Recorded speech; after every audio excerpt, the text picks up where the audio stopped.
శాఖ ఏం చెబుతోంది? అమరావతి కేంద్రంగా భారత వాతావరణ శాఖ ఎటువంటి హెచ్చరికలు జారీ చేస్తున్న అంశానికి సంబంధించి మాట్లాడుకునే ప్రయత్నం చేద్దాం.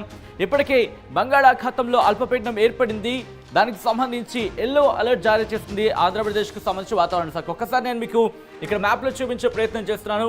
ఇది మీరు చూడొచ్చు, మ్యాప్కి సంబంధించింది. ఇక్కడ మీరు చూస్తే బంగాళాఖాతంలో ఎటువంటి ఇంపాక్ట్ ఉందో మీరు చూస్తున్నారు. ఈ ప్రభావం మనకి ఇప్పటికే ఇటు చెన్నై మీద కనిపిస్తోంది. చెన్నైకి సంబంధించి ఉత్తర చెన్నై మీద ఆ ఇంపాక్ట్ మనకి క్లియర్ కట్గా కనిపిస్తుంది. ఒకసారి నేను మ్యాప్లో పాయింట్అవుట్ చేసి చూపించే ప్రయత్నం చేస్తున్నాను.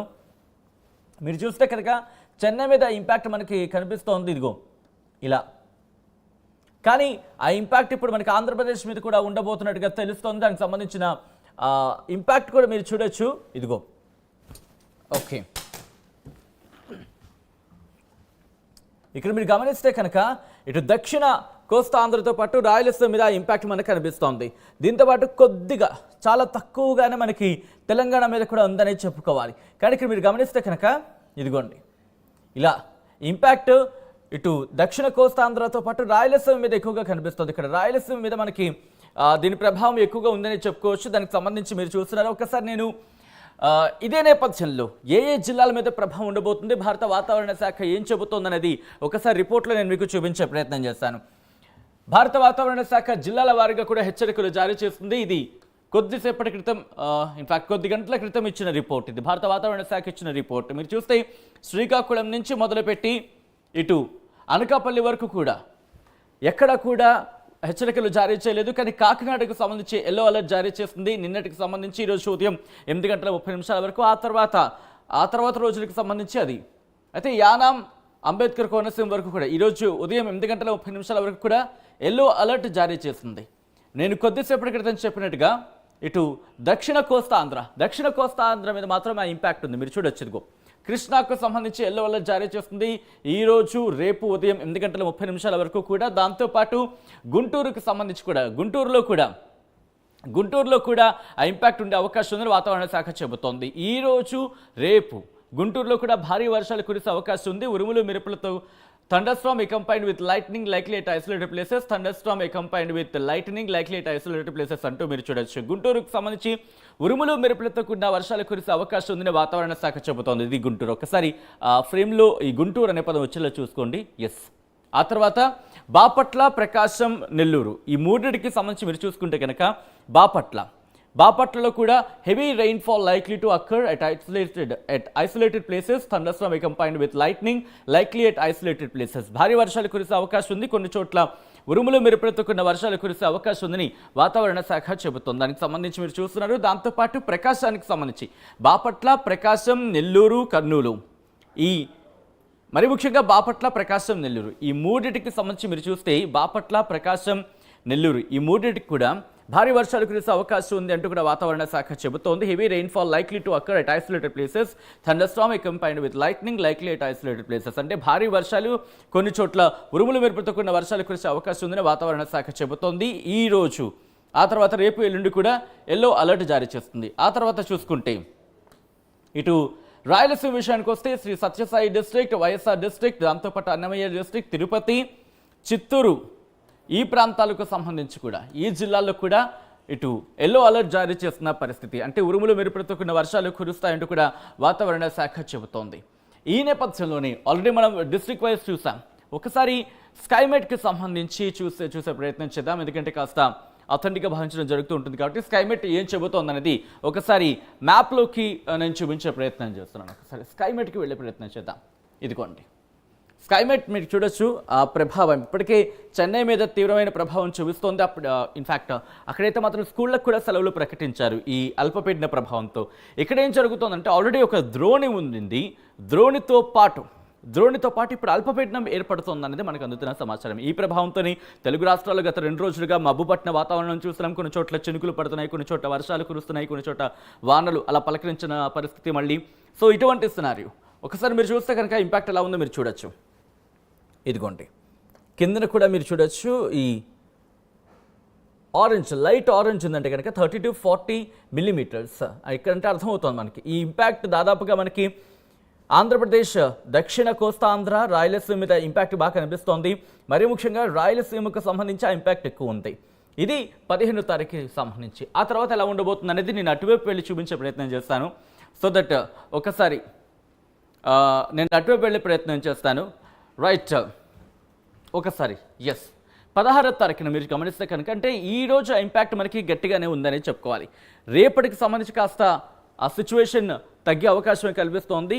వీకెనింగ్ అయ్యే అవకాశం, బలహీనపడే అవకాశం ఉంది. అల్పపీడనం బలహీనపడవచ్చు అనేది మనకు అందుతున్న సమాచారం. దాంతోపాటు 16 నుంచి కూడా కాస్త తగ్గుముఖం పట్టచ్చు. 17 తర్వాత 18 పూర్తిగా నార్మల్గా అయిపోయే సిచ్యువేషన్ ఉంటుంది. 19 నార్మల్గానే ఉంది. ఇంకా అక్కడి నుంచి మళ్ళీ తగ్గుముఖం పడుతుంది అనేది మనకు అందుతున్న సమాచారం. విజువల్లో మీరు చూడొచ్చు స్కైమేట్కి సంబంధించి ఇస్తున్న రిపోర్ట్లు. ఈ నేపథ్యంలో ఒకసారి జూమర్స్ సహాయంతో ప్రెసెంట్ సిచ్యువేషన్ ఎలా ఉంది అనేది ఒకసారి నేను మీకు చూపించే ప్రయత్నం చేస్తాను. ఇదిగో మీరు చూస్తే కనుక ప్రస్తుతం కాస్త చాలా డ్రిజ్లింగ్ అంటూ ఉంటాం కదా, అంటే చినుకుల వాతావరణం మనకు అనిపిస్తోంది. ఇది కందుకూరు, కావలి, ఒంగోలు ఈ ప్రాంతాల్లో. ఇదిగో ఇప్పటికీ మనం మాట్లాడుకున్నట్టుగా ఒకసారి నేను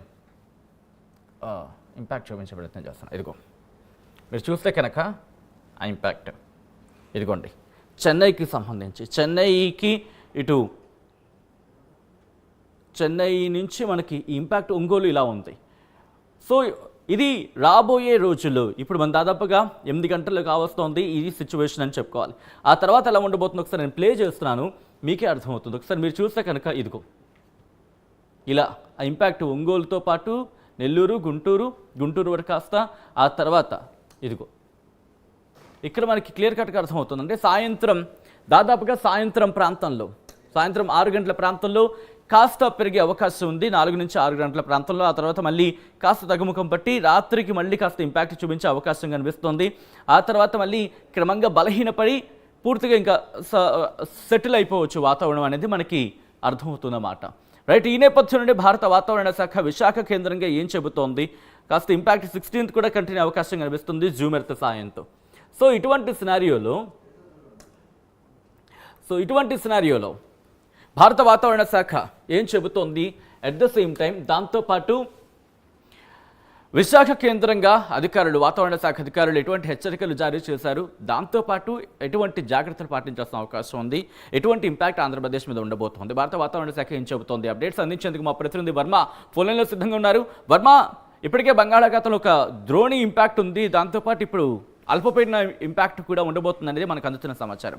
భారత వాతావరణ శాఖ ఏం చెబుతోంది, ఏ జిల్లాల మీద ఈ ప్రభావం ఎలా ఉండబోతుంది, ప్రస్తుతం ఎటువంటి సినారియో ఉంది ఆంధ్రప్రదేశ్లో? ప్రధానంగా మనం చూసుకుంటే సచిన్, ప్రస్తుతం భారతదేశం అంతటా కూడా ఈశాన్య ఋతుపవనాలు చాలా చురుగ్గా కదులుతా ఉన్నాయి. ఈ నేపథ్యంలోనే మనం నైరుతి ఋతుపవనాలతో పోల్చుకుంటే ఈ ఈశాన్య ఋతుపవనాల సమయంలో వచ్చే అల్పపీడనాలు కావచ్చు, అలాగే వాయుగుండాలు కావచ్చు, తుఫాన్లు కావచ్చు, ఏమన్నా సరే చాలా బలంగా ఉంటాయి. నైరుతి ఋతుపవనాల ఆ కాలంలో వచ్చిన వాటికంటే కూడా మనకి ఇప్పుడు ఈశాన్య ఋతుపవనాలు ఎప్పుడైతే బలంగా ఉన్నాయో ఉత్తర తమిళనాడులో బంగాళాఖాతంలో ఈ సోమవారం నాడు ఒక అల్పపీడనం ప్రారంభమైంది. ప్రస్తుతం అది క్రమంగా బలహీనపడే దిశగా వెళ్తా ఉంది. ఈ నేపథ్యంలోనే ఉత్తర తమిళనాడు, అలాగే దక్షిణ కోస్తా, అలాగే రాయలసీమలో కొన్ని చోట్ల కూడా దీని ప్రభావం చాలా స్పష్టంగా కనబడతా ఉంది. మనం చూసుకుంటే కనుక 2 రోజులుగా తమిళనాడు ఏదైతే ఉందో ఉత్తర తమిళనాడు ప్రాంతం అంతా కూడా ఈ భారీ వర్షాలకి అతలాకుతలం అవుతూ ఉన్నాయి. ఈ 2 రోజుల నుంచి కూడా ప్రకాశం, బాపట్ల, అలాగే నెల్లూరు, రాయలసీమలోని 1-2 జిల్లాల్లో భారీ నుంచి అతి భారీ వర్షాలు కూడా కురుస్తా ఉన్నాయి. ఈ సాయంత్రం వరకు కూడా ఈ అల్పపీడనం క్రమంగా బలహీనపడుతున్న క్రమంలో దాని ప్రభావం స్పష్టంగా చూడొచ్చు. ఈ నేపథ్యంలో తీరంలో 35 నుంచి 50 కిలోమీటర్ల వేగంతో గాలులు కూడా వీయచ్చు. ఈ నేపథ్యంలో ఆ ప్రాంతం ఎవరైతే ఉన్నారో దక్షిణ కోస్తా, అలాగే ఉత్తర తమిళనాడు ప్రాంతంలో ఎవరో కూడా వేటకు వెళ్ళొద్దని చెప్తా ఉన్నారు. తమిళనాడులో చూసుకుంటే కనుక ఇప్పటికే ఈ భారీ వర్షాల కారణంగా స్కూళ్ళకు కూడా సెలవులు ఇచ్చారు. అక్కడ ఉన్న మేజర్ పోర్టుల్లో 3వ ప్రమాద హెచ్చరిక కూడా కొనసాగుతున్నట్టుగా తెలుస్తా ఉంది. దీని ప్రభావం ఈ 16వ తేదీ వరకు కూడా చాలా ఉంటుంది. అప్పటి వరకు కూడా అందరూ అప్రమత్తంగా ఉండాల్సిందని ఈ విశాఖ వాతావరణ శాఖ హెచ్చరిస్తూ ఉంది. రైట్ వర్మ. సో మొత్తంగా అయితే మాత్రం దక్షిణ కోస్తా ఆంధ్రతో పాటు రాయలసీమ మీద కూడా ఇంపాక్ట్ ఉంది అంటూ కూడా వాతావరణ శాఖ చెబుతోంది. అయితే 16వ తారీఖు వరకు అంటే రేపు కూడా కంటిన్యూ అవకాశం ఉంది. ఈ రోజు సాయంత్రం నుంచి అంటే 15వ తారీఖు మధ్యాహ్నం దాదాపు 2 గంటల నుంచి సాయంత్రం 5, 5:30, 6 ఆ ప్రాంతంలో కాస్త పెరిగే అవకాశం ఉంది. ఆ తర్వాత క్రమంగా కాస్త బలహీనపడి రాత్రి కాస్త ఇంపాక్ట్ చూపించి రేపు కూడా ఇంపాక్ట్ కంటిన్యూ అవకాశం ఉంది. సో సాధారణంగా మనం మాట్లాడుకుంటూ ఉంటాం, వాతావరణ శాఖ కూడా చెప్పడం జరుగుతుంది. ఇన్ఫ్యాక్ట్ ఒక్కోసారి బలహీన పడుతూ ఉంటుంది, ఒకసారి బలపడుతూ ఉంటుంది. అక్కడ వాతావరణ పరిస్థితులు మారుతున్న దృష్ట్యా ఒకసారిగా అలర్ట్స్ తగ్గిస్తున్న పరిస్థితి చూస్తూ ఉంటాం, ఒకసారిగా అలర్ట్ మారిపోతున్న పరిస్థితి చూస్తూ ఉంటాం. ప్రస్తుతానికైతే మాత్రం ఎల్లో అలర్ట్ కొనసాగుతోంది. ఒకవేళ అల్పపీడనం మరింత బలపడితే కనుక అక్కడ అలర్ట్ కూడా పెరిగే అవకాశం ఉంది. ప్రస్తుతానికైతే మాత్రం దీని ఇంపాక్ట్ మాత్రం అక్కడక్కడ కనిపిస్తుంది. కొన్ని చోట్ల చినుకులు పడుతున్నాయి, మరికొన్ని చోట్ల మబ్బు పట్టిన వాతావరణం. ఈ నేపథ్యంలోనే చెన్నై ఇంపాక్ట్ ఎక్కువగా కనిపిస్తుంది. చెన్నై మీద ఆల్రెడీ మనకి ఆ ఇంపాక్ట్ మనం చూస్తున్నాం. ఇక్కడ దక్షిణ కోస్తా ఆంధ్ర రాయలసీమ మీద కూడా ఇంపాక్ట్ పడే అవకాశం ఉంది వాతావరణ శాఖ చెబుతోంది.